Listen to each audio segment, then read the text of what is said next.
Welcome to the Urban Herald Deep Dive. We're part of the team here, and today we're really digging into something huge, what might just be the single most defining crisis of our time, the high cost of societal polarization. Absolutely. And look, this isn't just about politics being messy or, inconvenient. We've gone through a lot of research for this, synthesized quite a bit, and what we're seeing is, well, it's a fundamental erosion of our ability to function together. Right, so our mission today, for you listening, is to give you that shortcut, to really understand the mounting costs. And a lot of these are invisible costs of living in what some of the researchers call this state of incessant battles between dualities. And it starts with something almost absurd, doesn't it? This paradox that kept popping up in the source material. Yeah, think about it. A really high-stakes football match, say Man United versus Liverpool, huge rivals, fierce competition, right? Totally. The spirit, the rivalry, it's intense. But then the game ends. Final whistle blows. Yeah. And what do? Well, they shake hands, most of the time anyway. They respect the game, the rules, the other team. They might even, share a drink afterwards. There's a basic civility there. Exactly. That respect for the opponent, even in defeat, that's fundamental to the sport itself. But now try applying that same basic sportsmanship, that same civility, to a critical political debate. Something that actually decides the future of the country, arguably much more important than a football game. Forget it. It just doesn't happen. Political opponents now, they treat each other like existential threats. Like the other side has to be completely annihilated for the nation to survive. It's a complete inversion of priorities, and it shows, I think, a fundamental misunderstanding of what a healthy democracy actually needs. Democracy is competitive, sure, but it has to be grounded in mutual tolerance. Which brings us right to the core idea we pulled from all this research. Yeah, the central thesis is this. Polarization is systematically eating away at the very democratic principles we claim to value. It's turning democracy into its own worst enemy. Because real democracy isn't just about defending your own beliefs, however strongly you hold them. That's the easy part, right? Yeah. Democracy really is about knowing how to live well together with people who are fundamentally different from you. That's the real test. And it's a test that, well, modern societies seem to be failing pretty badly right now. Okay, so let's try and get our arms around just how big this problem is. Yeah. The sheer breadth of division today.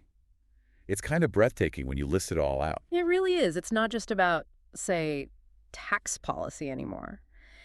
It feels like almost every single aspect of who we are, our identity, our experience, has been weaponized somehow. The sources we looked at basically provide this huge, almost overwhelming catalog of all the fault lines. And it shows how things that started as, legitimate disagreements about policy have just metastasized. Into what some are calling existential tribal warfare. It's crucial to see how comprehensive this is, because it shows the fight isn't just ideological anymore. It's ontological. It's about who you are, fundamentally. So we still have the classic divides, obviously. Of course. The traditional political and ideological ones are still there. Urban versus rural, that's a big one. Conservatives versus progressists, debates about how big the state should be, interventionist or minimal, those have always fueled political competition. But the research makes it really clear, it goes so much deeper now. The social and identity divides. Yeah. That seems to be where the real moral hostility is focused these days. Definitely. You see white versus black, heterosexual versus LGBTQ plus, men versus women, and the list goes on, right? Cisgender versus transgender, binary versus non-binary, normative versus queer.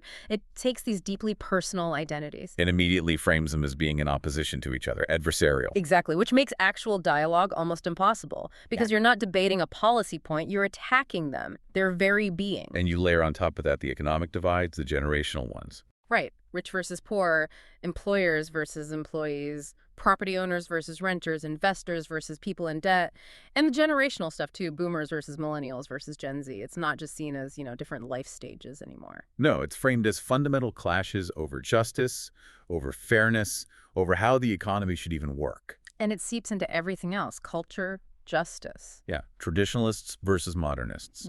The whole battle over truth itself. Mm-hmm. Traditional media versus social networks. Yeah. And the culture wars are just everywhere. Woke versus anti-woke, cancelers versus the canceled. Even in areas like criminal justice, where you'd hope for some common ground, it becomes a zero-sum game. Rehabilitation versus punishment, police versus communities. And geography, too. Yeah. You mentioned regional tensions, like in Brazil between Nordeste and Sul, Yeah. or just the general friction between big city centers and the peripheries everywhere. What this whole staggering list shows is that these legitimate differences, the kind of diversity that should make a society vibrant and healthy, have been systematically twisted, turned into tribal warfare. Why, though? You mentioned earlier this idea of a failure of imagination. If these differences are natural, what failed? When did we stop being able to sort of harness that diversity?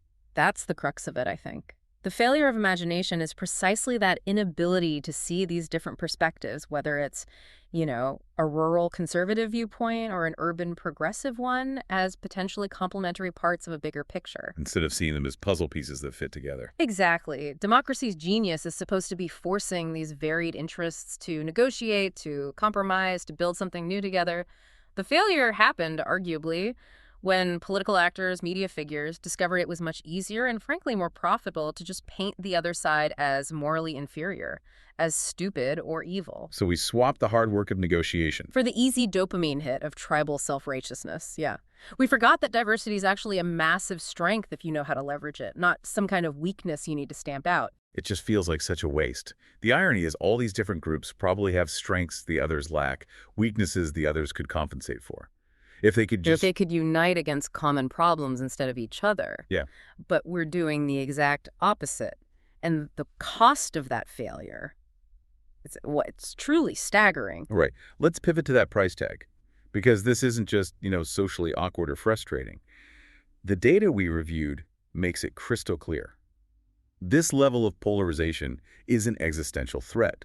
To democracy, yes, but also to economic prosperity.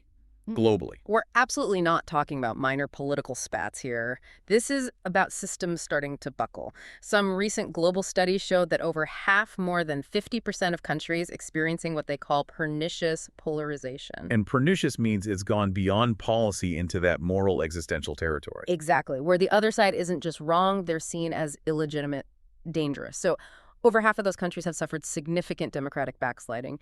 Their democratic institutions are weakening. And it's getting worse, right? The trend is accelerating. Alarmingly so. A 2024 snapshot suggests polarization hit unprecedented levels globally. Just in 2023 alone, 47% of democracies saw a significant decline. Nearly half. Wow. And this isn't just happening in, fragile states. It transcends borders, levels of development. Look at Germany, political violence ramping up ahead of their 2025 elections. Look at Spain.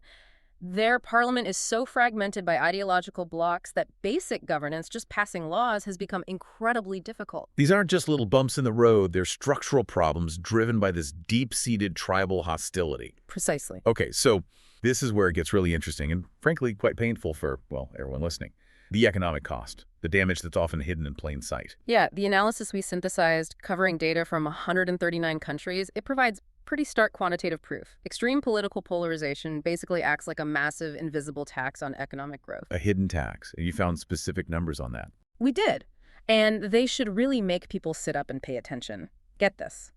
A 1 standard deviation increase in polarization correlates with a 1.3 percentage point decline in annual GDP growth. Okay, 1.3 percentage points. That sounds significant, but what does it actually mean for an average person? Can you put that in context? Sure. For a large economy like the U.S. or Germany, a 1.3-point hit to GDP growth means hundreds of billions of dollars or euros in lost economic activity every single year. So that translates to what? Fewer jobs, lower wages. Absolutely. It means fewer infrastructure projects get off the ground, so your roads stay bumpy, your internet stays slow. It means businesses aren't investing as much, so wage growth stagnates. Job security weakens. It's like an invisible hand reaching into your pocket because politicians are too busy fighting to agree on a functional budget or a stable policy environment. And there was another number, too, about capital growth. Yes, equally critical. That same increase in polarization leads to a 2.3 percentage point reduction in capital growth. And capital growth is about future potential. Exactly. It's the investment in new factories, new technologies, research and development, the things that drive future prosperity. When that shrinks by 2.3 percentage points, society is basically eating into its future. We're making future generations poorer because we can't get along now. So how does polarization actually do this? What are the mechanisms that cause this economic damage? The sources seem to point to three main things. That's right, three compounding mechanisms. The first one is pretty straightforward. Policy uncertainty. Makes sense. If governments change frequently, or if there are wild ideological swings where major policies like on climate change or taxes or trade are constantly being ripped up and rewritten. Businesses just can't plan. Uncertainty is poison for long-term investment. So companies hold back, they delay hiring decisions, they put major capital expenditure projects on ice. This hesitation just ripples through the whole economy, slowing everything down. Okay, mechanism one. Uncertainty kills investment. What's number two? Number two is a direct hit to global confidence. Capital flight. Foreign direct investment FDI plummets in highly polarized countries. So money leaving the country. Or just not coming in the first place. And the analysis drew this really chilling comparison. International investors are now starting to see the risk from extreme political polarization as being on par with the risk from, say, armed conflict or a major financial crisis. Wow, that's serious. It is. Global capital wants stability, predictability. When it sees a country tearing itself apart politically, it gets nervous and retreats. And this hits emerging economies the hardest. They get trapped in this vicious cycle. Political infighting scares away the investment they need for development. Which then leads to more public frustration and discontent. Which fuels even more polarization. It's a downward spiral. Okay, so uncertainty, capital flight. What's the third mechanism? The third one hits the very fabric of the economy, labor market deterioration. How does that work? Well, when political tribes become the main sorting mechanism, efficiency just tanks.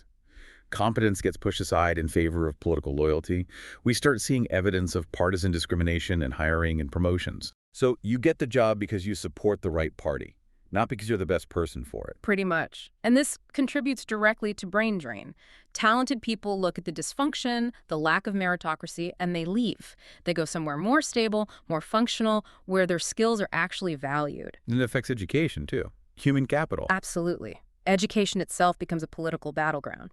Curricula, funding, university appointments, it all gets politicized. Instead of being neutral centers for learning and innovation, schools and universities become arenas for tribal conflict. When your best and brightest are leaving and your education system is under attack, your whole economic potential just degrades. Citizens end up poorer as a result. Okay, so the cost is huge, economically and democratically. The damage is real, but why are we so susceptible to this? What makes it happen so easily? The research digging into the psychology here is fascinating. It suggests our current mess is basically evolutionary psychology meets 21st century technology. Right. We really have to confront our own wiring here. Our brains evolved for tribal living, that was a crucial survival mechanism for our ancestors in small hunter-gatherer groups. But those same instincts are now being exploited in modern politics. The sources pointed to three specific tribal instincts. Let's maybe unpack those, because they seem key to understanding how we're being manipulated. Definitely. We need to name them. First, there's the peer instinct. Peer instinct, what's that? That's our deep-seated need to copy, to conform, to align with the people immediately around us. Think back to the ancestral savanna. If everyone in your group suddenly starts running, you don't stop and ask why, do you? Yeah, you run, assuming there's danger. Exactly. So today, politically, this means we instinctively adopt the views, the language, even the moral outrage of our immediate political tribe, our online community. If everyone in your social media feed is furious about something, you feel this immense pressure to be furious too, often without even checking the facts. It's about belonging. Okay, so conformity to the group. Then there's the hero instinct. The hero instinct is our tendency to look up to and emulate high-status figures, the charismatic leader, the successful warrior, Today, this translates into attributing almost godlike wisdom or moral perfection to our preferred political leaders or media figures. So if our hero says something, it must be right. Pretty much. Their views become inherently good, and any action taken to defend them or attack their critics feels justified. We basically grant them immunity from criticism. Questioning the hero becomes a form of tribal betrayal. Right. And the third one, the ancestor instinct. This is about preserving tradition, resisting novelty. It was useful for maintaining group stability, avoiding risky changes. But today, it manifests as a kind of automatic rejection of new information or changing social norms if they seem to threaten traditional values. So things like climate science or evolving ideas about gender or society Can be instantly framed as an attack on the group's identity, its history, its heritage. It creates this powerful, often irrational resistance to change. And these three instincts, peer, hero, ancestor, are just ripe for exploitation in this us versus them political climate we're in. Totally. The mechanism turns complex policy debates, which should be about trade-offs and evidence, into these absolute moral crusades. The opponent isn't just wrong about tax policy, they are fundamentally evil, corrupt, trying to destroy everything good. And this leads to that phrase you mentioned earlier, the majestic clannish selves. What does that mean exactly? It's an unconscious psychological defense. The brain literally constructs this inflated image of our own group. We are the smart ones, the virtuous ones, the patriots, and the other side. They embody everything that's wrong, stupid, or dangerous. The crucial thing here is realizing this isn't usually conscious bias or deliberate malice. It's our hardwired tribal programming running wild in a context it wasn't designed for. And this constant conflict, this state of perpetual outrage, it takes a real human toll, doesn't it? Beyond just the political sphere. Absolutely. We looked at studies showing measurable psychological distress linked to high political engagement in these polarized times. Real increases in anxiety, depression, stress-related health problems, political news, political debate. It's literally triggering our fight or flight response. Like we're facing a saber-toothed tiger instead of just disagreeing about healthcare policy. Precisely. And that chronic stress isn't just bad for individuals. It cripples our collective ability to think clearly and solve problems. When you're in fight or flight, your brain shuts down the nuanced, complex thinking needed for negotiation and compromise. We're not slaves to this wiring, but, well, we haven't figured out how to manage it collectively yet. Okay, so that's the psychology. Now let's talk about the amplifier. The engine that spreads the outrage. The digital world, social media, there's a lot of talk about echo chambers, filter bubbles. But the research suggests it's a bit more complicated. It is, yeah. There's this interesting paradox. Using platforms like, say, Facebook might actually expose you to a wider range of news sources than before. But, and this is the key part, it simultaneously tends to push users towards more extremely partisan sites within that wider range. How does that work? If you're seeing more sources, why do you end up more partisan? Because the algorithms aren't designed for balance or truth, they're designed for one thing: engagement, keeping you on the platform longer. And what drives engagement better than almost anything else? Outrage. Fear. Exactly. Moral indignation. Welcome to the outrage economy. Social media has essentially gamified political conflict. The most inflammatory, emotional, extreme content gets rewarded with the most views, the most shares, the most comments. Moderate, nuanced voices, they just don't generate the same heat, so they get drowned out. And this directly fuels confirmation bias amplification, right? Absolutely. When you're constantly bombarded with emotionally charged content that confirms your existing biases, it makes misinformation and even outright fake news seem much more believable. We end up living in these completely separate information ecosystems, operating on fundamentally different sets of facts. How can you possibly compromise with someone when you don't even agree on basic reality? And this isn't getting better. The data suggests exposure to this kind of polarizing content is actually increasing. Yeah, one study indicated it's going up by an average of 15% per year, with big spikes around elections, naturally.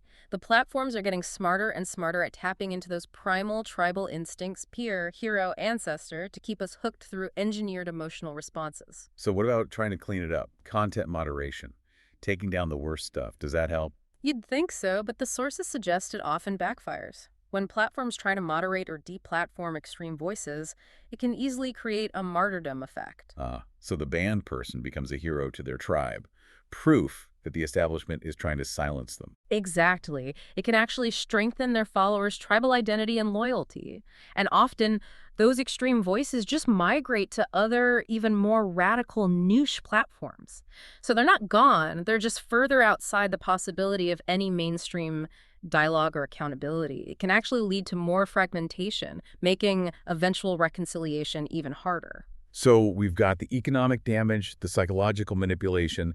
Now let's look at what this does to the actual structures of democracy, the institutions themselves. Right. And the starting point here has to be this concept of mutual toleration. It sounds simple, but it's absolutely fundamental for democracy to work. It means accepting your political opponents as legitimate competitors, even if you strongly disagree with them. You don't see them as enemies trying to destroy the country. And pernicious polarization just shreds that. Systematically. It destroys that basic foundation of trust.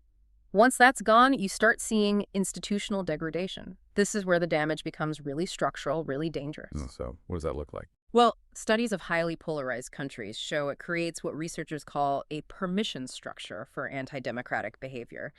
Basically, if you genuinely believe the other side is an existential threat, then, well, almost anything becomes justifiable to stop them from gaining or holding power, even if it means bending or breaking democratic rules and norms. So the ends justify the means because the stakes feel so incredibly high. Precisely. And you see this playing out in the core functions of government. Look at legislative dysfunction. It's rampant. Polarized parliaments, polarized congresses.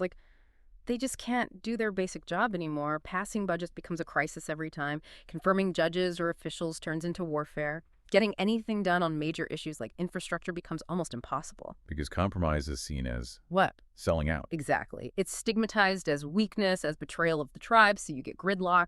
Procedures that were meant to encourage deliberation, like the filibuster or committee rules, they get weaponized just to obstruct, to inflict partisan pain. Governance grinds to a halt. And when the legislature can't function, the focus shifts elsewhere, like elections. Yes, inevitably. The inability to govern fuels attacks on electoral integrity. We see rising doubts about the legitimacy of elections, often completely baseless, but fueled by tribal suspicion. We see extreme partisan gerrymandering, drawing district lines, not for fair representation, but purely to lock in partisan advantage. And efforts to make voting harder. Voter suppression. Normalized, often justified by those same baseless claims of fraud. Even the administration of elections, which should be boringly neutral, gets politicized. Experienced, nonpartisan election officials are replaced by loyalists whose first allegiance is to the party, not the democratic process itself. Which then erodes trust even further, and this extends to the courts too. Fatally, judicial independence takes a massive hit. Appointing judges stops being about legal expertise or temperament. It becomes purely about locking in ideological allies. Supreme Court nominations turn into these brutal political battles. And then people just stop respecting the courts. Public confidence collapses. Court decisions are increasingly accepted or rejected based purely on whether they align with your tribe's interests. The whole idea of impartial rule of law starts to crumble. And finally, what about the people who actually run the government day to day? The civil service. That gets hollowed out too. Civil service breakdown. Professionalism, expertise, institutional memory that all gets replaced by political patronage. Career public servants, the ones who actually know how things work, get pushed out or sidelined in favor of political loyalists who might not have a clue. So the government just becomes less competent, less effective. Fundamentally, it struggles to deliver basic services, which, again, creates more public frustration and cynicism, feeding the very polarization that caused the problem in the first place. It's another vicious cycle. Wow. Okay, so the institutions are degrading. But the damage isn't just structural, is it? It gets personal. It affects trust between people. Hugely. This leads to the plunge in social trust. The research here is quite stark. We're seeing increasing social segregation based on politics. People are actively, sometimes unconsciously, choosing not to live near, work with, or even socialize with people who support the opposing party. We're sorting ourselves. Massively. This leads to the creation of what some call the super identity, where your political affiliation becomes the primary lens through which you see everything else. It starts dictating your consumer choices, your lifestyle, where you live. Like the stereotype.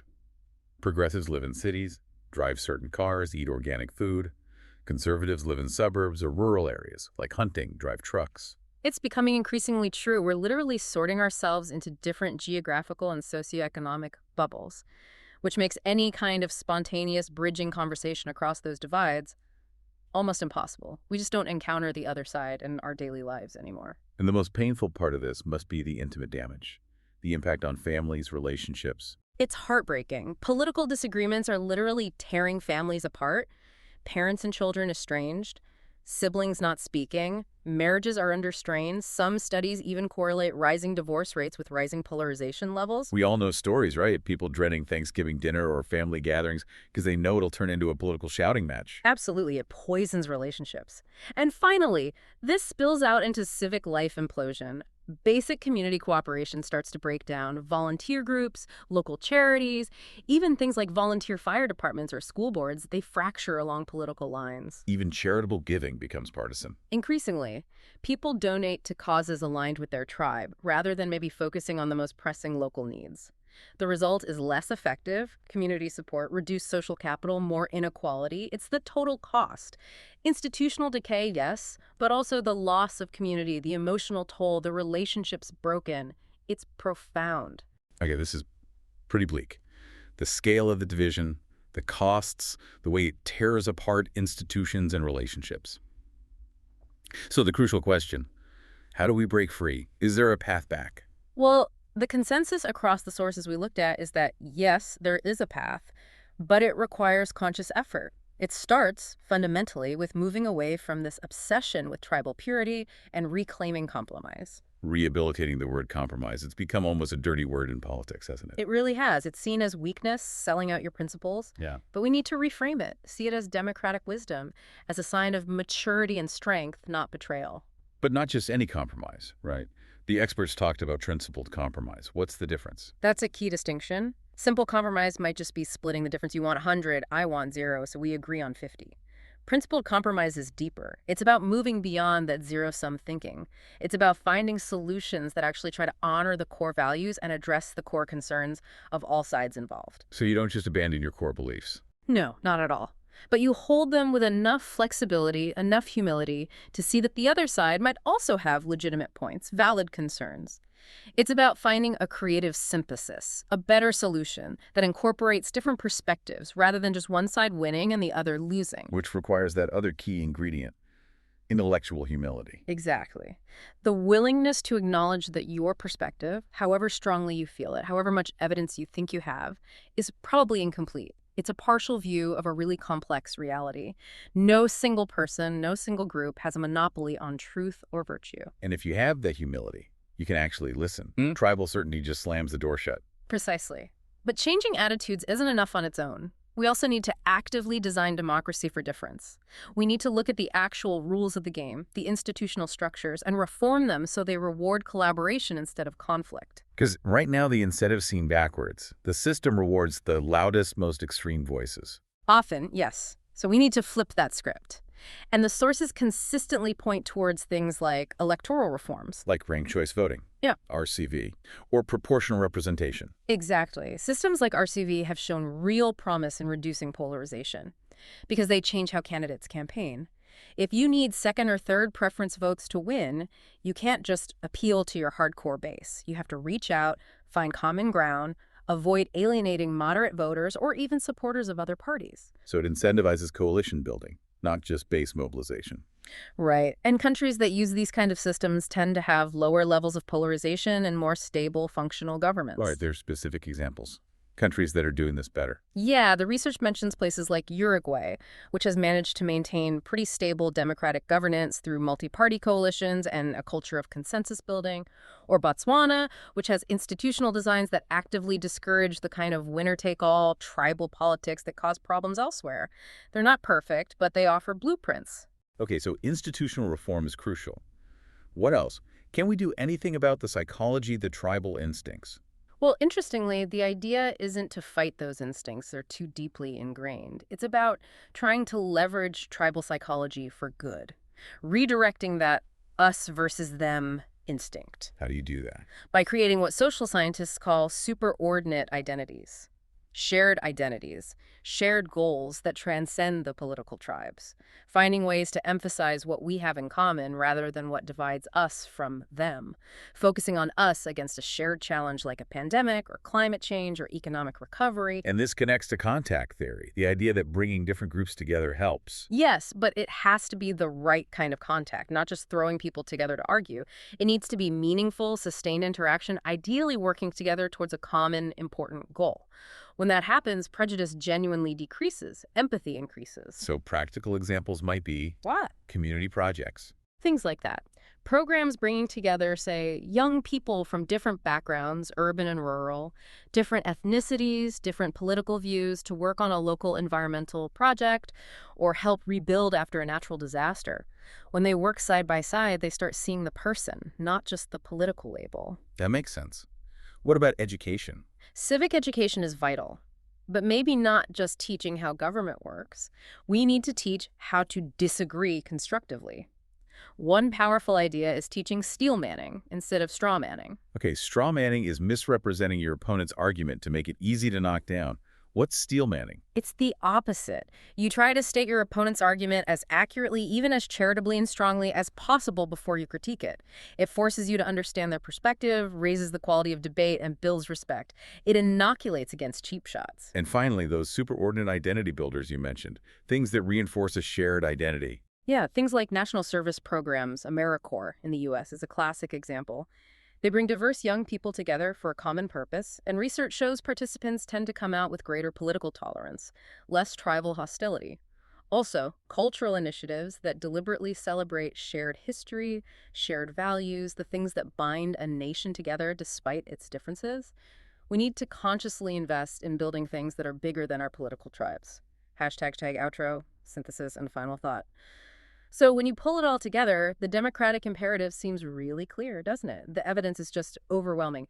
True democracy isn't something we just passively inherit. It's a practice, a cultural skill, something we have to constantly work at, cultivate. And a huge part of that practice is learning to live well with difference. Seeing that diversity isn't the problem is potentially the source of our greatest strength, our innovation. We could just figure out how to harness it. Exactly, and the data shows societies that manage this, that master the art of constructive disagreement and collaboration across divides, they consistently outperform those trapped in tribal warfare, economically, socially, politically, across the board. Whereas the path we seem to be on now, this trajectory of ever-increasing polarization, really only leads one way, doesn't it? Towards more dysfunction, more authoritarianism, and definitely towards economic decline. We have to grasp the real cost here. It's not just about lost GDP points or angry Facebook comments. The true, irreversible cost of polarization is measured in what we lose the potential to become.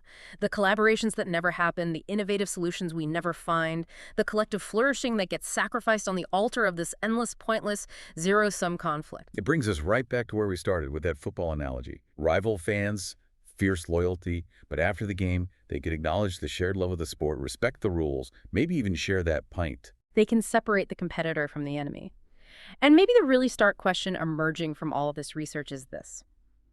We talk about fixing democracy, but given how powerful these psychological drivers are and how effectively the current media landscape exploits them, maybe the question isn't just how do we change people's minds, but how do we fundamentally change the incentive structures, the media ecosystem, the political rules? Or does democracy itself need to adapt fundamentally to survive this new information age, this new level of psychological manipulation? That's a heavy thought. It is, but the core challenge remains. Learning to truly live in democracy means recognizing our shared fate, recognizing that our collective strength lies precisely in our ability to bridge our differences and find common ground. And the time to start learning that, to start practicing it, isn't sometime down the road. It has to be now.